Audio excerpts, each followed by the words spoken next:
नमस्कार मित्रों, आप देख रहे हैं द इंडियन पोस्ट और मैं हूं कुमार भवेश चंद्र। राहुल गांधी की भारत जोड़ो यात्रा आज लाल चौक पर पहुंच गई और लाल चौक पर तिरंगा फहरा दिया गया।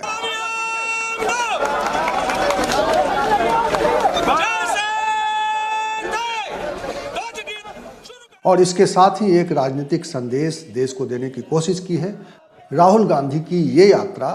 करीब करीब 12 राज्यों में 75 जिलों में और 2 केंद्र शासित प्रदेशों से होते हुए लाल चौक पर कश्मीर में पहुंची है और वहां पर तिरंगा फहराया गया है। और इसके साथ ही राहुल गांधी ने एक संदेश देने की कोशिश की है। हालांकि कहा तो ये जा रहा था कि इस यात्रा का मकसद राजनीतिक नहीं है, लेकिन जिस तरह से इस यात्रा के दौरान जो गतिविधियां हुई हैं, जिस तरह की बातें हुई हैं और कहीं ना कहीं देश जोड़ने के साथ साथ ये बात भी एक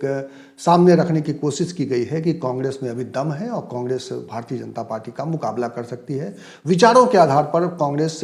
जिस तरह से तैयारी कर रही है, विचारों के आधार पर जिस तरह से अपने पुराने कार्यकर्ताओं को जोड़ने की कोशिश कर रही है कांग्रेस, उसका एक संदेश है। और इन्हीं संदेशों के साथ ये यात्रा तो आज खत्म हुई है। कल एक बड़ी रैली होनी है राहुल गांधी की कश्मीर में ही, और उस रैली में वहाँ पे राहुल गांधी एक संदेश देने की कोशिश करेंगे। हालांकि इस पूरी यात्रा के दौरान राहुल गांधी ने बहुत सारे प्रेस कॉन्फ्रेंस किए हैं, बहुत सारे इंटरव्यूज़ उनके आए हैं, बहुत सारे लोगों के इंटरव्यू उन्होंने किए हैं और ये जानने समझने और पूरी तरह से भारत को एक जानने की उनकी पूरी नई कोशिश दिखाई दी है। और उन्होंने देश के सामने एजेंडा भी साफ किया है कि वो अगर उनको अवसर मिलता है, अगर वो कांग्रेस को अवसर मिलता है सत्ता में आने का, तो वो किस तरह के परिवर्तन करना चाहेंगे, किस तरह की बातें करना चाहेंगे,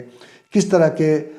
विचारों के आधार पर सरकार आगे बढ़ेगी, ये एक संदेश वो दे चुके हैं। और इस यात्रा का मकसद यही था कि जिस तरह से कांग्रेस हाशिए पर चली गई थी और कांग्रेस के कार्यकर्ताओं में उस तरह का जोश खरोश नहीं रह गया था और कांग्रेस को लेकर लोगों में भी एक निराशा हो गई थी, उस निराशा को ख़त्म करके ये कितनी बड़ी आगे बढ़ पाई है कांग्रेस, इस यात्रा ने एक संदेश देने की कोशिश की है। राजनीति के प्रकांड भी मानते हैं कि राहुल गांधी की इस यात्रा के बाद न केवल राहुल गांधी की छवि में एक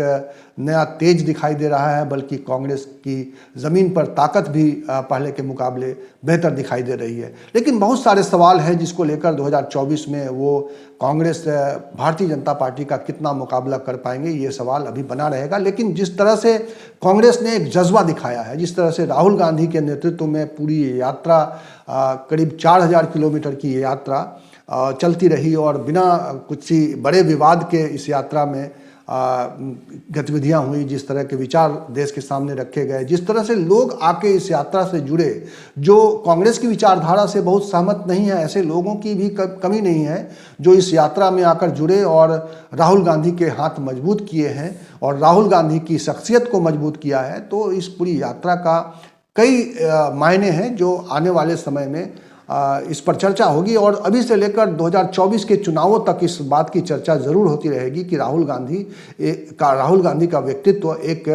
नए स्तर पर है और वो नरेंद्र मोदी से मुकाबले के लिए तैयार दिखाई दे रहे हैं। अब देखना यह है कि इस यात्रा के बाद जो विपक्षी दलों में जिस तरह की भावना थी या विपक्षी दलों को जिस तरह से इससे जोड़ने की कोशिश हुई, उसमें राहुल बहुत सफल नहीं हो पाए। क्योंकि अगर हम उत्तर प्रदेश की बात करें तो उत्तर प्रदेश में भी जिस तरह से यहाँ के और विपक्षी दलों को, समाजवादी पार्टी को, बसपा को और बाकी दलों को उन्होंने निमंत्रण भेजा था, खुले दिल से निमंत्रण गया था और लेकिन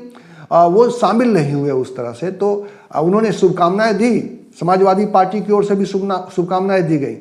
बसपा ने भी एक तरह से उस यात्रा से दूरी बनाए रखी, लेकिन एक संदेश जरूर राहुल गांधी ने देने की कोशिश की है कि वो विपक्ष को साथ लेकर चलना चाहते हैं। हालांकि इस बीच कई तरह के डेवलपमेंट हुए हैं और विपक्ष में भी एक अलग तरह की कोशिश भी दिखाई दे रही है। इसी यात्रा के दरमियान, यानी जब राहुल यात्रा पर निकले हुए थे, तो अखिलेश यादव ने केसीआर के एक बड़े कार्यक्रम में, जो खम्मम में एक कार्यक्रम हुआ था, उस कार्यक्रम में हिस्सा लिया और एक विपक्षी एकता का अलग तरह का संदेश दिया। उस विपक्षी एकता में कांग्रेस शामिल नहीं थी। अब देखना यह है कि राहुल गांधी की ये यात्रा अब समाप्त हुई है, पूरी हुई है, इसके बाद विपक्षी दलों का क्या रुख रहता है। क्योंकि विपक्षी दलों में एक और बड़ा धड़ा है जो नीतीश कुमार हैं, ममता बनर्जी हैं, केजरीवाल तो खैर उधर केसीआर के साथ दिखाई दे रहे थे, उस मंच पर उन्होंने केजरीवाल दिखे थे। लेकिन अब ये जो दूसरा धड़ा है जिसमें शरद पवार भी शामिल हैं, वो किस तरह से राहुल गांधी यानी कांग्रेस के साथ हाथ मिलाते हैं और किस तरह से 2024 के चुनाव में किस तरह की गोलबंदी बनती है, ये देखने वाली बात होगी। लेकिन ये यात्रा आज जब ये पूरी हुई है तो इस वक्त पूरे देश में एक आकलन ये करने की कोशिश हो रही है कि इस यात्रा से कांग्रेस को क्या हासिल हुआ और इस यात्रा से भारतीय जनता पार्टी की चुनौती कितनी बड़ी है। तो अब देखना ये होगा कि जो भारतीय जनता पार्टी की चुनौतियां हैं उससे निपटने के लिए भारतीय जनता पार्टी किस तरह के प्रयास कर रही है, क्योंकि भारतीय जनता पार्टी भी माना जाता है कि संगठन के लिहाज से हो तो, मुद्दों के आधार पर हो तो, या फिर वो जो जिस तरह से एक सामाजिक संदेश देने की कोशिश कर रहे हैं भारतीय जनता पार्टी और भारतीय जनता पार्टी के लोग, प्रधानमंत्री नरेंद्र मोदी जिस तरह का एक फेस रखने की कोशिश कर रहे हैं, सरकार में जुड़े होने के कारण उनके साथ एक और एडवांटेज जुड़ा हुआ है कि वो बड़ी योजनाओं का घोषणा कर सकते हैं और उन्होंने किया भी है। 86 करोड़ लोगों के लिए जो मुफ्त अनाज की व्यवस्था उन्होंने की है, तो ये एक बड़ा दांव माना जा रहा है भारतीय जनता पार्टी के लिए। तो भारतीय जनता पार्टी भी अपने हिसाब से पीछे नहीं रह रही है। इसके अलावा, इन सब के अलावा भारतीय जनता पार्टी जो सामाजिक मुद्दे हैं, जिस तरह से समाज से कनेक्ट बनाने की कोशिश कर रहे हैं और समाज भी उनसे कनेक्ट हो रहा है, ये एक बड़ा दांव है। हालांकि उस कोशिश में ये दिखाई साफ तौर पर दे रहा है कि वो एक विभाजित करके वोटों को हासिल करने की कोशिश कर रहे हैं। जिस तरह से हिंदू और मुस्लिम करके वोटों को हिंदू वोटों को एक साथ करने की कोशिश दिखाई दे रही है भारतीय जनता पार्टी की, वो भी इस राजनीति का हिस्सा है। और उसके साथ भी भारत की बहुत सारी जनता, वोटर जुड़े हुए हैं। और देखना ये होगा कि 2024 के चुनाव के आते आते किस तरह का माहौल बनता है, लोग क्या सोचते हैं। जो संदेश राहुल गांधी ने दिए हैं, एकता का, नफरत फैलाने का आरोप जो लगाया है बीजेपी के ऊपर, उसको कितना सही मानते हैं और किस तरह का मैसेज जनता के बीच में कांग्रेस या राहुल गांधी या विपक्षी दल के लोग दे पाते हैं। कितनी बड़ी काट जो भारतीय जनता पार्टी जिस तरह से प्रचार कर रही है कि उन्हीं में दम है और वही सब कुछ कर रहे हैं और वही देश को इकट्ठा रख पाएंगे या वही इन तमाम तरह की चुनौतियों का मुकाबला करने के काबिल हैं। तो ये जो एक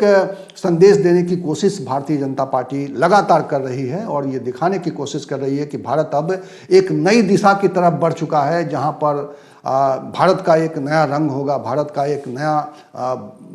भरोसा होगा, भारत की एक नई तस्वीर होगी। अभी जैसे उन्होंने मुगल गार्डन का नाम बदल के उसका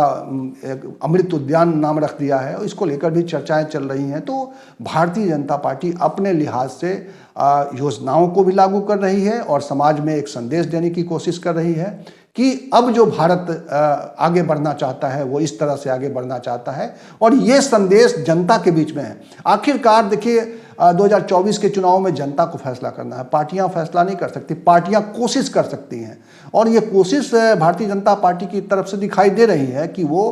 बांट कर वोट हासिल करने की कोशिश कर रहे हैं। लेकिन विपक्ष किस तरह से इस पूरे रणनीति में, भारतीय जनता पार्टी की रणनीति में छेद कर पाता है कि नहीं, लोगों तक एक नया नैरेटिव पहुंचा सकता है कि नहीं, कि देश ये जिस मोड़ पर जाने को ये भारतीय जनता पार्टी आपको कह रही है, जिस दिशा में जाने की बात कर रही है भारतीय जनता पार्टी, उस दिशा में खतरे हैं, उस दिशा में समाज का बहुत बड़ा वर्ग हमसे टूट जाएगा या समाज में एक सामंजस्य जिस पर हम काम करते आए हैं, जिस पूरे उसमें माहौल में रहते आए हैं, वो माहौल नहीं रहेगा। तो ये सारी बातें हैं और ये चुनाव आते आते ये सारी चीज़ें साफ होंगी कि किस तरह से परिस्थितियां बदलती हैं। और इन सब के बीच में एक सवाल और है कि विपक्ष की ओर से जिस तरह से हिंदू मुस्लिम का जो एजेंडा है उसमें एक उस एजेंडे को काट के तौर पर जो देखा जा रहा है कि अगर जातियों का जिस तरह से जातीय गणना को लेकर एक उत्साह है या जातीय गणना का जो एक सवाल पैदा किया जा रहा है कि सभी जातियों को समान अवसर नहीं दिया जा रहा है, और अभी उत्तर प्रदेश में जिस तरह का एक माहौल सृजित हुआ है उसमें अखिलेश यादव जिस तरह का एक संदेश देने की कोशिश कर रहे हैं, या बिहार से जो संदेश आ रहा है वहाँ पे जातीय जनगणना शुरू कराई गई है और वो चल रहा है कि भाई अगर आने वाले समय में जिस जाति की संख्या ज़्यादा है, यानी कि अगर उनका आधार ज़्यादा है तो उनके हिसाब से योजनाएं होनी चाहिए उनको समाज में और आगे बढ़ाने के लिए, जिस तरह से सरकार को उपाय करना चाहिए था वो उपाय नहीं हुए, और इसलिए उनकी संख्या को जानना ज़रूरी है। उनको उसी अनुपात में उनको सरकारी योजनाओं का लाभ मिलना चाहिए, यानी आरक्षण का सवाल भी इससे जुड़ा हुआ है। तो इस तरह का एक नैरेटिव जो है, कॉम्प्लेक्स नैरेटिव कह सकते हैं, इस वक्त पूरे देश में चल रहा है, और 24 का चुनाव इसीलिए बहुत ही क्रूशियल है। और देखना होगा कि जनता में किस तरह का मंथन चल रहा है, जनता किस तरह के सवालों पर क्या रिएक्ट कर रही है, किसके प्रयास को देश को आगे बढ़ाने वाला मान रही है या किसके प्रयास को देश को तोड़ने वाला मान रही है। तो ये जनता को ही आखिरकार फैसला करना है कि उसे कैसे आगे बढ़ना है, उसे कैसे भारत की ओर आगे बढ़ना है, और उस भारत में क्या क्या चीज़ें शामिल होगी, उस भारत के साथ किस तरह के सपने जुड़े होंगे, उस भारत में किस तरह की समस्याओं से लड़ने की ताकत होगी। क्योंकि दुनिया बदल रही है, और उस बदलती हुई दुनिया में भारत को अपनी जगह बनानी है, भारत को अपनी पहचान बनानी है, और इसके लिए कौन किसका संदेश ज़्यादा प्रभावी होता है ज़मीन पर, उसके आधार पर 2024 के चुनाव में वोटिंग होगी।